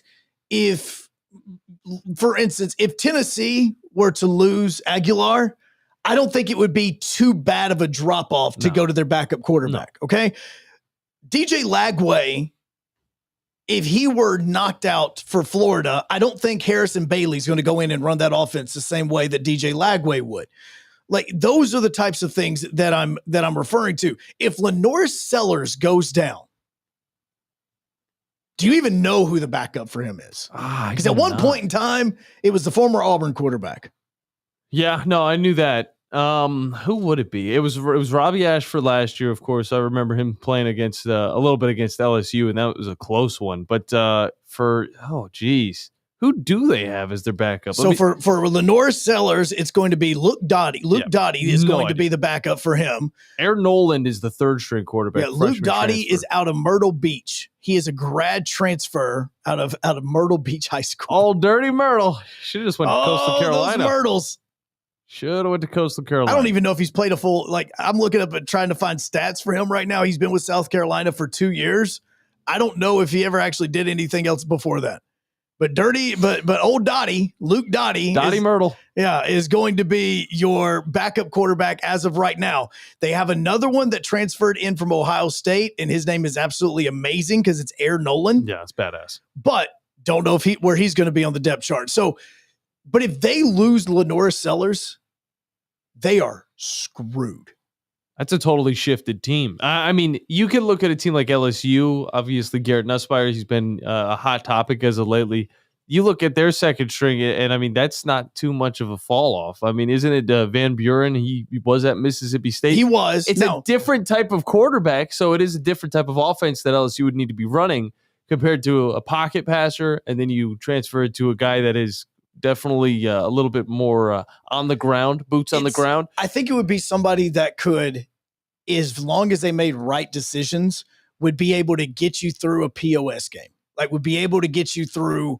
I don't know about if they lost Nussmeier and then next week played Alabama, if they would still have an opportunity to win. Yeah. But I'm talking about if you're playing Kentucky the next week, you can go, we may still be able to pull this out. Like that sort of thing. I think that Michael Van Buren would be able to do that for an LSU team that is stacked outside of just the quarterback position. So South Carolina, on the other hand, yes, has some ballers, but when it comes down to it, what are you looking at? You're looking at that quarterback. Now, when we come back here in just a few minutes, we are going to be joined by Justin Melo, NFL Draft. He focuses a lot on recruiting as far as prospects, I should say, for the NFL. He is also the author of Titans of the South, which is a book about the Tennessee Titans. Melo is going to be joining us here in just a little bit. Before that, though, we were talking about Vanderbilt.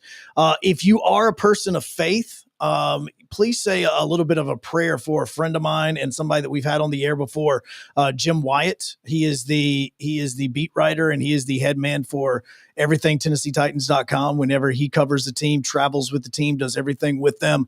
He just lost his father overnight. And so I've been texting back and forth with him just a few seconds ago because Jim is an absolutely amazing man. He's a huge Vanderbilt fan.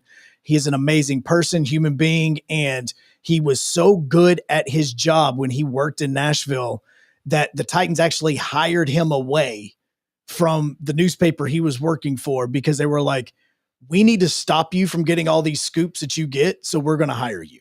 So that you're in-house with us right now because you are way too good at your job and you're getting a lot of information out that, quite frankly, we don't know how you're getting it. So they hired him. That's how good he is. But he is also an amazing person, and he just lost his father overnight. So say a little bit of prayer for him if you are the praying type. But when we come back, let's talk a little bit about the Titans. Justin Melo is going to be joining us. How would he grade the Titans' performance down in Tampa over all 3 days that they were down there with the joint scrimmage as well as the actual preseason game? Justin Melo coming up next when we come back on the Blitz, 97.7 ESPN, The Zone, and WZZN TV.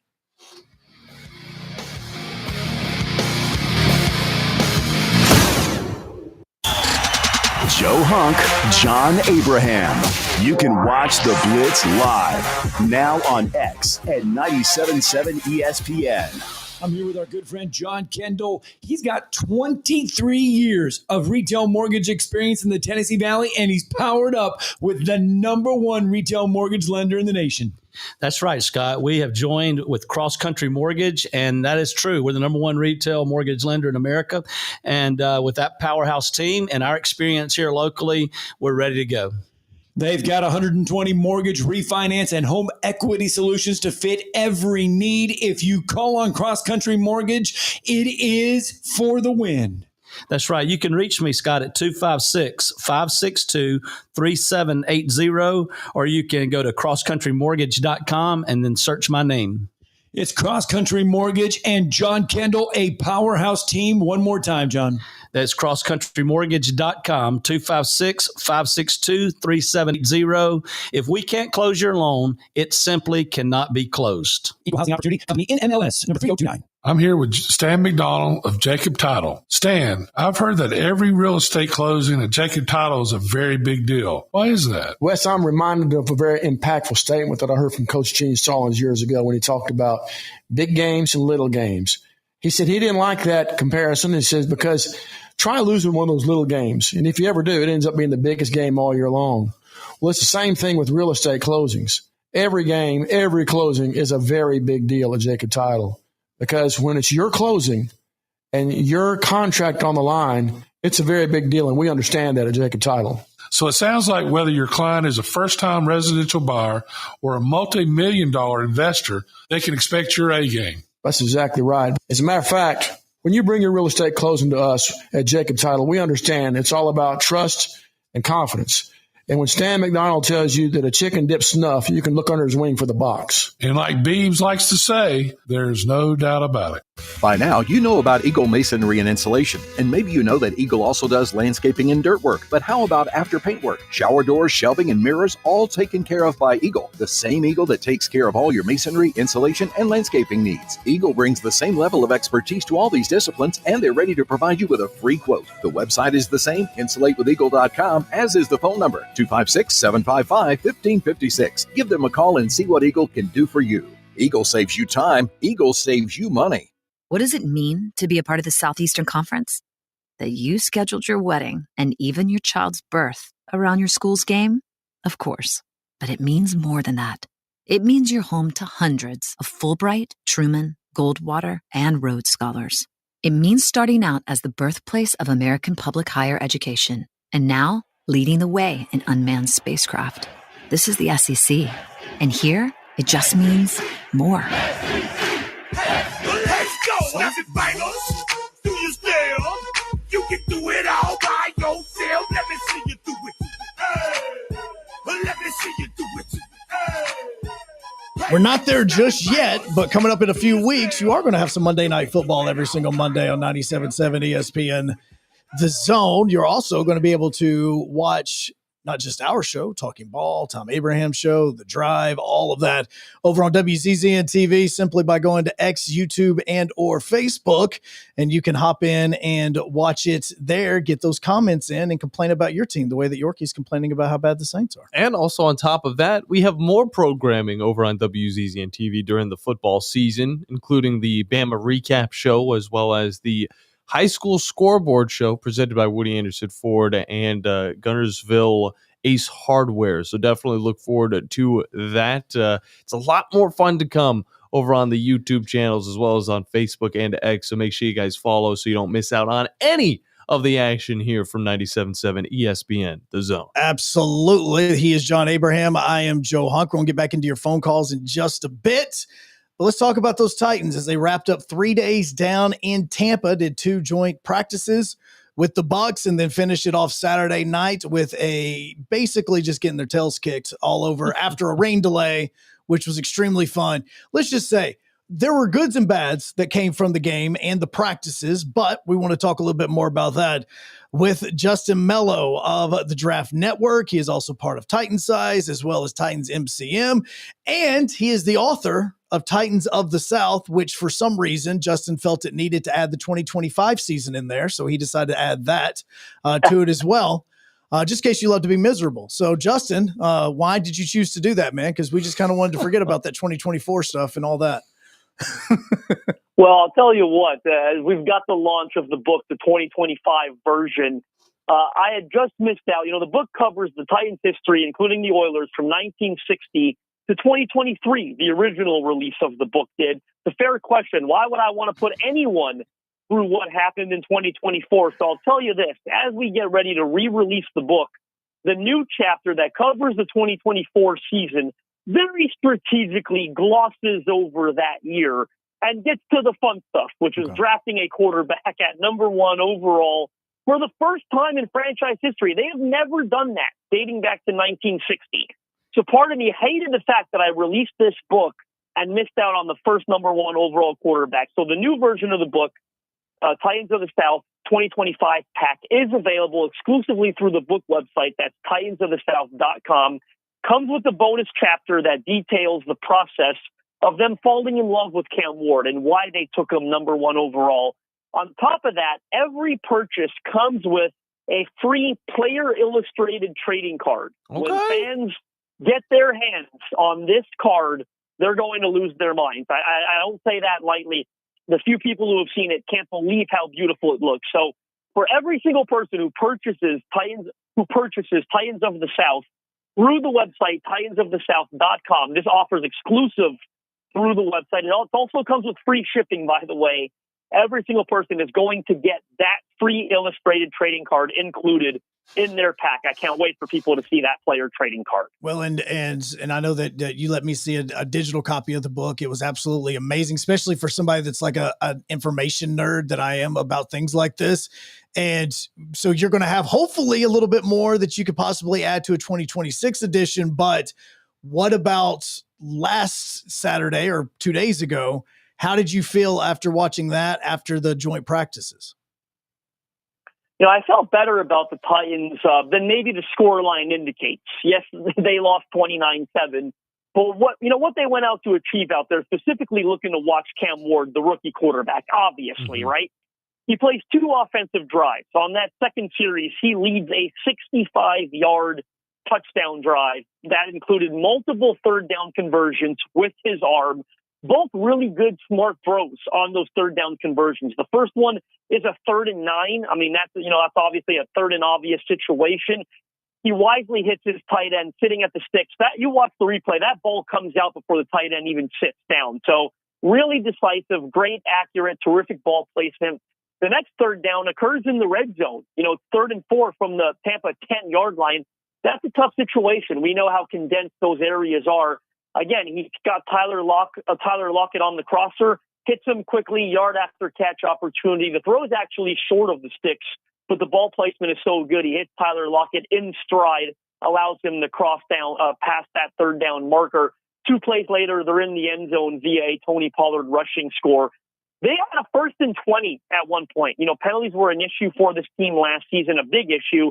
Brian Callahan pointed out that they get into 1st and 20. Well, 2 plays later, it's a first down. He hits Calvin Ridley for a 13-yard gain. Then he hits Calvin Ridley again for a 10-yard gain. And that came after he hit him for a 27-yard gain earlier in the drive. So the ability to overcome that penalty, the chemistry between Cam Ward and Calvin Ridley, we've talked about it a lot at training camp. Calvin Ridley has 3 catches for 50 yards on that drive. Really good to see that sort of relationship carry over to an actual game field. And then on top of it, he's not hurried, sacked, or pressured the entire time he's on the field. I mean, again, offensive line, huge issue last year. They gave up some of the most sacks out of any team in the NFL. They spent big money on the left tackle. They spent some money on the right guard, who wasn't even active for this game. Is a healthy scratch due to his veteran experience. They've got a center situation there with an injury. They were really good up front. Yes, the Bucs did not have their first choice pass rushers. Best one out there was probably Chris Braswell, sophomore, top 64 pick out of Alabama. But I thought the Titans O-line, I mean, between how good they looked, how Cam Ward looked, I think they actually exited this game very, very pleased. And I wanted to actually talk a little bit about some of the weapons that he's got coming in. Of course, we're talking plenty of Calvin Ridley, and on top of that, some of the running backs that he was able to even get it to. But talk about Gunnar Helm. I mean, this is a big guy that they added during the draft from Texas, and obviously a lot to talk about with him. But how did you feel about his play on the field this past weekend? I thought Gunnar Helm looked good Saturday, both as a pass catcher and as a blocker. He had that one reception in the second half near the sideline that went for a pretty nice gain, and he did some good work on the line of scrimmage as well. I'll tell you something about Gunnar Helm that caught my attention immediately. You know, when they released their first unofficial depth chart a couple of weeks ago, we always take those things with a grain of salt, but the reason we usually don't take them that seriously is when it comes to rookies, they tend to bury them on those things, right? Mm-hmm. They make them fourth, fifth stringers, pretend like they've got to earn something. You know, all the mind games that the Denver Broncos, they had their starting running back as the fourth string running back just because he's a rookie on the unofficial depth chart, just to give you an example of what teams typically do with those things. Not Gunnar Helm. They had him as the second string tight end behind the starter, Chigakonkwo. That's exactly what I think is going to happen this season. I think Gunnar Helm is their second best tight end. He's going to play a lot of snaps because of it. He's probably already their best blocker at the position. So that alone is going to earn him a lot of snaps there on the line of scrimmage. But he's also a big target, about 6'5", 260, is a threat up the seam, a difficult matchup in coverage for linebackers and safeties. Again, you saw him make that one play in the second half with the Titans' terrible backup quarterback, but you got to see him make that one play as a pass catcher. I think Gunnar Helm's going to be a big-time player for them this season. No doubt he's their second-best tight end, and he's going to play a lot of snaps because of it. Well, that's definitely the interesting thing is the quarterback room. Of course, I mean, we knew that it would be a lot more thinned out after Will Levis's injury and his surgery that he had to take care of. But, I mean, did it kind of go down the way you expect? I mean, you see Cam Ward, there's a lot of fire there, and then you get Kyle Allen and Boyle, and it just kind of fizzles out a little bit. Yeah, one of the reasons they brought Allen in, I thought, was due to the fact that he had previously played under Brian Callahan in Cincinnati. So to me, this was the classic, we want a backup quarterback for our number one pick who's not going to create any controversy. No one's going to be calling for this guy ever to play, but he's smart, he's been around, and he knows this offense, and he's going to help our rookie learn the system. That's why they brought Brandon Allen in. And in all honesty, he's looked pretty okay at training camp practices. I thought in the game on Saturday, he wasn't good, but he certainly wasn't the full-blown disaster that Tim Boyle was. I mean, look, there's a lot of bad quarterback play in the preseason. I don't want to pretend like this was exclusive to the Titans. You had a guy in another game, Graham Mertz, who had 28 passing yards and 3 interceptions. You see a lot of bad quarterback play in the preseason. But Tim Boyle was about on that level, as bad as it gets, essentially. He was 4 of 13. He had 2 interceptions. One of them was a pick-6 touchdown. I mean, in all honesty, the fair question is how long he's been able to stick around in this league. You've got to wonder why. I saw one tweet where a guy went and tracked down his career earnings. Tim Boyle's made $8 million in the NFL. And maybe it is a bit of a mystery how he's been able to stick around that long. Now, I don't think he's going to make the Titans 53-man roster. I think they'll only carry 2. As of now, Brandon Allen is the number 2 quarterback. Jeremy Fowler of ESPN had reported they're, keeping an eye open for potential upgrades. I would say Aiden O'Connell in Las Vegas is one to watch. The Raiders are looking to trade him.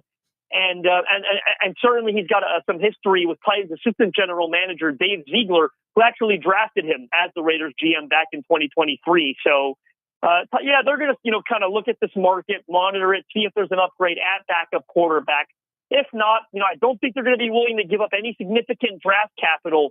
They'll be comfortable going into the season with Cam Ward and Brandon Allen as his number 2. This season is all about Ward. I don't think they're all that concerned about what they've got behind him. So what, you're telling me that Tim Boyle didn't impress you with that quick out pass that he tried to make to his running back that he threw out past his fingertips? Like that didn't impress you? Like it was just like a 3-yard out? And I'm just going, dude, there wasn't even any pressure on you or him, and you didn't make that pass. It's pretty astounding, in all honesty, that he's been able to stick around as long. This is not a rookie UDFA who's getting a chance. This is like a 6th or 7th year pro, whatever he's in now. And Tim Boyle must be the greatest person in the NFL from a personality standpoint. They must love him in the locker room because he keeps getting opportunities. Tajay Spears is who I'm about to ask Justin Melo about, who is the author of Titans of the South. We know he can't tear his ACL because he doesn't have them, but he can get a high ankle sprain. So how bad is this? Because, the Pollard-Spears 1-2 punch last year was kind of a small bright spot for this team. Well, in my opinion, it's really bad, in all honesty. Yes, it's great that he avoided the worst-case scenario. He was carted off the field. So certainly people worried that maybe this was a season-ending injury. It's not. It's a high ankle sprain. But that does tend to carry, a 3 to 6 week designation. I think there's a chance he doesn't start the year on the 53-man roster. They might have to put him on the physically unable to perform list and get that extra spot on the roster. No guarantee he's healthy for week 1 in Denver. I think the bigger concern here is how does this hamper him throughout the entire season? When you're already dealing with a high ankle sprain in mid-August and you play a physical position, one that's going to get tackled a lot, one where your ankle's going to get hit and hurt and banged up a lot, how does this work in October, November, December? And again, this is a guy who was hurt a lot of last season. He was not quite as good as he was as a rookie. He only appeared in 12 games last year, so he missed a bunch of them hurt. He averaged 3.6 yards per carry. He was not very effective. I think it was pretty clear that he was banged up the whole year. And he wasn't really the 1B to Tony Pollard's 1A, not the way we expected him to be, because Tony Pollard ended up carrying a sizable workload, rushed for more than 1,000 yards, was the unquestioned number one option in the backfield. A lot of that had to do with Spears' injury. Now, he comes back this year. They really wanted to see him stay healthy. They've been very encouraged. He's been their most explosive player at practice, by the way. Like at training camp before this injury, he looked explosive. He looked fast, making quick, decisive cuts. He looked really good. They always knew the caveat with him is health. And already in the first preseason game, now he suffers an injury that's going to sideline him for multiple weeks. I'm not going to sugarcoat this. Yes, he avoided the worst-case scenario, but for a guy with his history, his checkered past when it comes to injuries, this is very concerning, the fact that we haven't even reached week 1. I'm already doubting his ability to consistently stay healthy this season. And you hate to hear that. Kid had so much talent coming out of college and just has not hit his full form, I would say, in the NFL just yet. But I do want to look on the defensive side of the ball. Of course, a lot of the starters weren't involved within this one, but talk about the pluses that you saw. I know that it was 29-7. There's not a lot you could really say, but the individual performances, that's what I want to hear about. Weren't a lot of pluses, in all honesty. I'll say this. The Titans have, this is still a rebuilding roster, and that becomes evident in the preseason when you're sitting a lot of your starters and you're not playing. Jeffrey Simmons was a healthy scratch for this game. Devondre Sweat did not play in this game. I did not see Arden Key play in this game. We only had a handful of snaps from Amani Hooker, their best safety. The depth issues definitely showed up. I mean, they had some real rough goes, particularly in the secondary. Guys like Clarence Lewis and Jalen Kimber, UDFAs who are probably, almost certainly not going to make the team. I'll go as far as say almost certainly. They had some real rough outings out there. At linebacker, they did not look very good.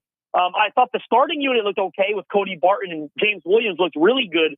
Who's probably going to win that spot to start at linebacker. But if you're going to find any solace in the fact that, Amani Hooker was barely out there, Simmons, Sweat, Key were not out there. Quandre Diggs, who they just re-signed, gives them a really good safety room. He was not out there. Rookie safety Kevin Winston, they're excited about him dealing with some knee soreness. He did not play in this game.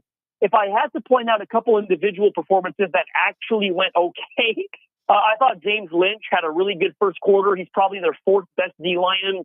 He had a hit on the Bucs quarterback. Unfortunately, he was a tad late. He was able to complete a big gain. His first play from scrimmage, actually, where Kyle Trask, I believe it was, hit Jalen McMillan for like a 15, 20-yard gain. James Lynch hit him on that play. He followed that up with a good run stop at the line of scrimmage. I thought some of the back-end D linemen actually looked okay. They got a bunch of UDFAs. Cam Horsley, Isaiah Rakes, and Philip Bleedy. 3 of them are competing for one roster spot.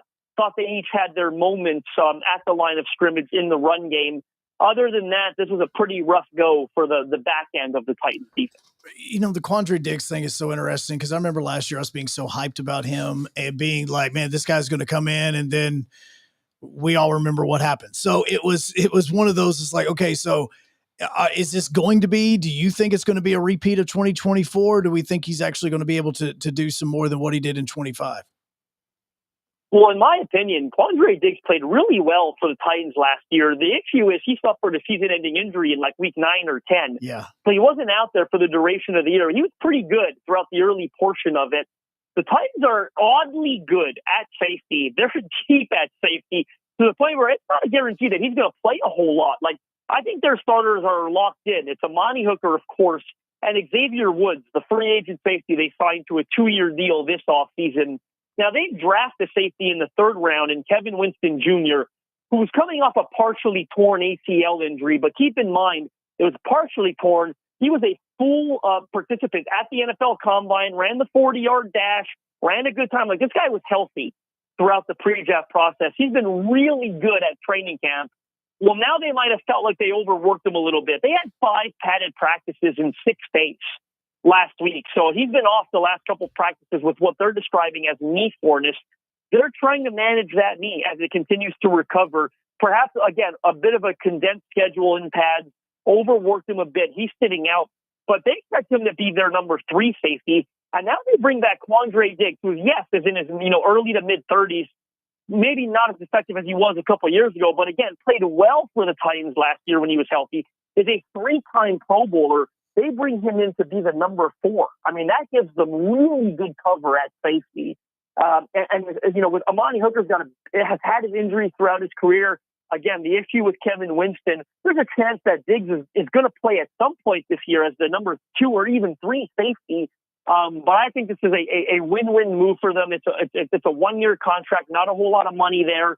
He's Cam Ward's cousin. I don't know if you guys have heard that, but he's definitely Cam Ward's first cousin. So there's a great relationship there. He was great in the locker room last year without Cam Ward. He's a vocal leader. They're excited to have him back. And they're in a fortunate position where they don't necessarily have to count on him, at least as of now. Well, and I need to correct myself because I was asking about Quandre Diggs, but in my head, I was thinking of Jamal Adams. So I was visual because the Jamal Adams experiment we were excited about, and that's the one that kind of went sideways quickly. Didn't work out well. That's the one I was thinking of because I know that obviously Titans last year brought in multiple strong safeties, and I'm like, oh, Diggs and Adams. And then when I saw the signing of Diggs, my mind instantly thought of Jamal Adams. So that's my bad on that one. That's who I was actually thinking because, yes, that one went horribly left quickly. That one went horribly left. Absolutely. He's playing linebacker, by the way, now for the Las Vegas Raiders. He might actually start for the Raiders this year at linebacker. That's the word coming out of camp there. So that's something interesting worth watching. The Quandre Diggs thing actually did go very well for them until he suffered the foot injury. His season ended prematurely. But he was playing well up until that point. So be interesting to see what they get out of him this year. Be interesting to see what they ask of him. Because like I said, that safety room is pretty deep on talent, right? Probably the best position on the entire roster, in my opinion. And I'd have to agree with you on that one. And Justin, I want to look forward to next week going up against the Falcons. What we might see from the offense, from the defense. Will we see some more starters? Will we see more of Cam Ward? That's the thing people are going to be tuning in for, at least. Let us know a little bit of insight that might come to play on the 15th of next Friday, actually. Well, the boring but truthful and honest answer is a lot of it will depend on how joint practice goes this week. That's the way Brian Callahan tends to run this program. So they're practicing against the Falcons twice. The first time tomorrow on Tuesday, and then a second one on Wednesday. Depending on how those practices go, how physical they are, knock on wood, they avoid injuries. We've seen that happen as well. Depending on how that goes, Brian Callahan will then make a determination regarding how much the starters are going to play on Friday. Now, if I was a guessing man, I think you'll see at least what you saw from Cam Ward in the first-team offense on Saturday against Tampa, which is 2 offensive possessions with the potential for maybe a third, again, depending on how joint practice goes and also depending on how, those first 1 or 2 drives go for Cam. If he goes down there and throws a touchdown on the first drive, maybe there's no guarantee we even see him a second time. That's kind of how Callahan's been treating this process. But I do expect that we will see Cam Ward in some capacity, either between 1 to 3 offensive possessions. That determination will be made based on how joint practice goes and how that early, that first or second possession goes against the Falcons on Friday. All right, Justin, man, we appreciate it. Thank you so much for hopping in with us. And for anybody that doesn't know how to get Titans of the South, if they've been listening for the last 4 or 5 minutes and they're curious about the book, where do they need to go? Titans of the South, the book that covers the entire history of the franchise from 1960 to right now through box scores, stats, photos, original photography, you name it, season-by-season breakdowns. The book is available at titansofthesouth.com. There is an exclusive offer through the website right now where everyone who purchases the new version of the book, the 2025 pack, gets a free player illustrated trading card of the new Titans starting quarterback included in their purchase, and it also comes with free shipping. So make sure you head over to the site, titansofthesouth.com, right now to take advantage of that exclusive offer. You know that these trading cards are getting very popular yet again, so I think it's great. Might even have to pick myself up one of those books. Solid book, man. It is a solid book. Great stuff, Justin. Appreciate you hopping on with us, man.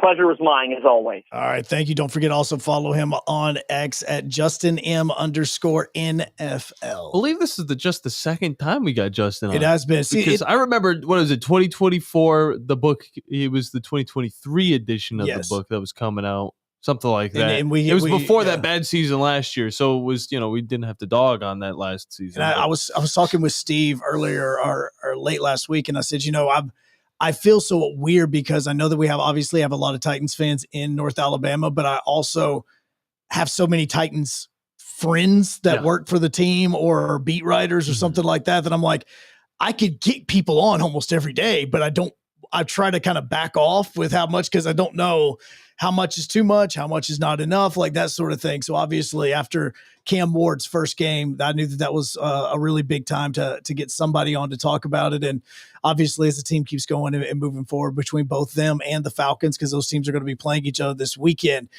we are going to have some more people on. I know on Thursday we're going to be joined by somebody from the Falcons to talk about the way that those joint practices went over the course of the last 2 days.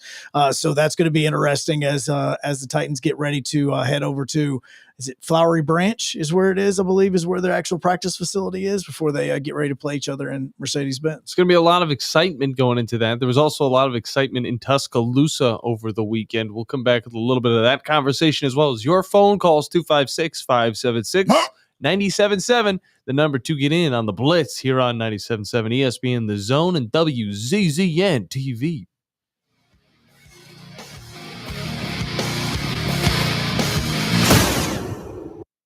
This is The Blitz with Joe Hunk and John Abraham. 256-576-4977.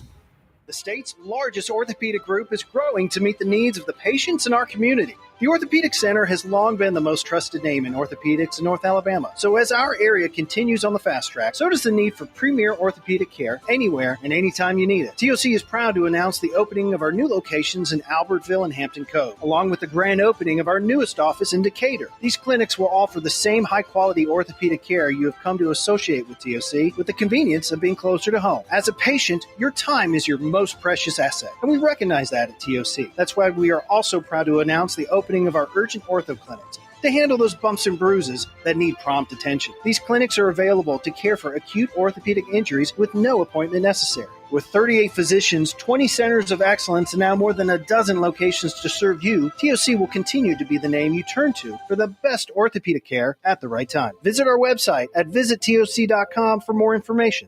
TOC, helping you live a better life. 16 teams. Yes! The Rebels recover it! It is a touchdown, Alabama! One goal. My goal is a national championship, to win the SEC championship, to win the national championship. This is the battle for Atlanta. Touchdown! Touchdown! Dogs are SEC champions! Now through August 21st. Join us each day as we preview the 2025 SEC football season. Only on your home for SEC football. Check out the battle for Atlanta each Saturday morning here on 97.7 ESPN The Zone. Since 1983, Berkshire Hathaway Rise Real Estate's Ann Adams has been your local go-to real estate expert in the area. As a buyer, you can trust Ann's in-depth knowledge of the local housing market to narrow available properties down to those you'll be interested in, saving you time when shopping for a new home. When you're ready to sell, Ann's expert negotiation skills will ensure you get a fair price and hassle-free experience. Call Ann Adams today at 256-337-2625 or email annadamsrise@gmail.com. This is Steve Moulton for Tellini's Italiano. Tellini's Italiano is located right in front of the Walmart, right off of University, behind the McDonald's. More or less catty corner from Topgolf. It's one of my favorite places to go to, and if you go there, you know what I'm talking about. If you haven't, you need to try the baked spaghetti, add a meatball. Also try the baked ziti with meat sauce, add sausage. You'll thank me. Save room for some pizzas and paninis as well. And don't forget about dessert as well. The best cheesecake I have had here in North Alabama is at Tellini's Italiano. Find out for yourself today. That's Tellini's Italiano, right off of University Drive in front of the Walmart. Located online at Tellinis.com. That's TELLINIS.com. Let's get some Tellini's tonight. Your customers deserve the best, and so do you. You invest in your customers with your heart, soul, and skill. Well, it's time to invest in yourself with the next generation Cat 255 compact track loader from Thompson Tractor. After all, those who give their best deserve the best, and this machine has it all. With features that include a more powerful engine, tri-axle truck loading capabilities, a spacious cab, and a smooth ride for all-day comfort. Best of all, now Thompson Tractor is making that investment even better with our workhorse special. Get 0% financing for 36 months on the purchase of a new Cat 255 compact track loader that comes with a 3-year warranty. You also get a 74-inch bucket and 1,000-hour filter kit. Due to popular demand, this offer is extended through September 30th. Visit ThompsonTractor.com for details. Thompson Tractor, we're here for you. Eagle Masonry and Installation. It's right there in the name. Eagle is your one-stop shop for block, stone, or brickwork, monument signs, and outdoor kitchens and fireplaces. Eagle also offers the finest craftsmanship and insulation, including fiberglass or spray foam insulation, and of course, insulation removal. Philip Love and his team have years of experience, bringing the region the best in masonry and insulation services. For more information and a quote, visit insulatewitheagle.com or call 256-755-1556. Eagle saves you time. Eagle saves you money. The Atlanta Braves. Cranks one high in the air to deep left field. That's going to fly away. It's a 3-run homer. And Sean Murphy off the injured list and onto the stat page with a 3-run homer off Zach Wheeler. All season long on 97.7 ESPN The Zone.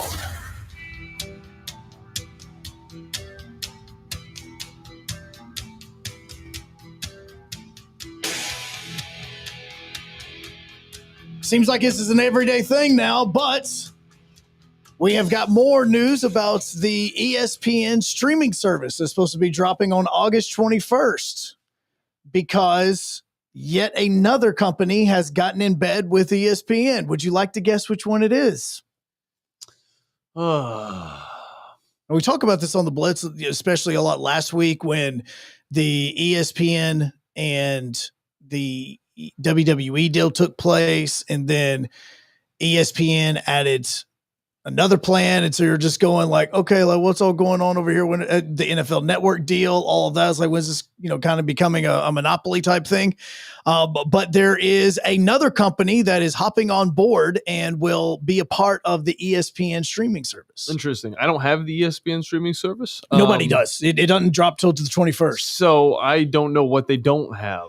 I'll be real with you. So right now, if you do pick up this package starting on December 21st, you're going to get ESPN. You'll get ESPN2, ESPNU, SEC, ACC networks, ESPN News, ESPN Deportes, as well as ESPN on ABC, plus the pluses, SEC Plus, ESPN Plus, and all that.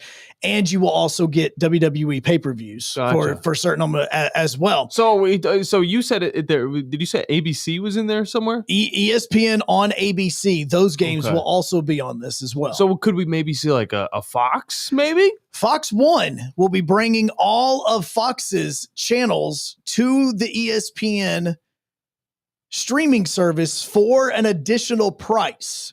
So you're going to have your base price, which is going to be like $29.99 for the ESPN properties and the WWE. Then, now this does not, the way it's looking as well, it says other programming as well as newly expanded NFL content. So it doesn't say anything about if the NFL Network is a part of this or not. But now Fox is wanting for an extra $10.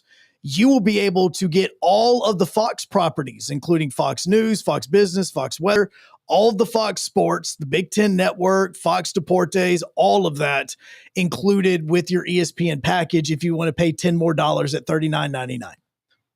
So that is now also going to be a part of this.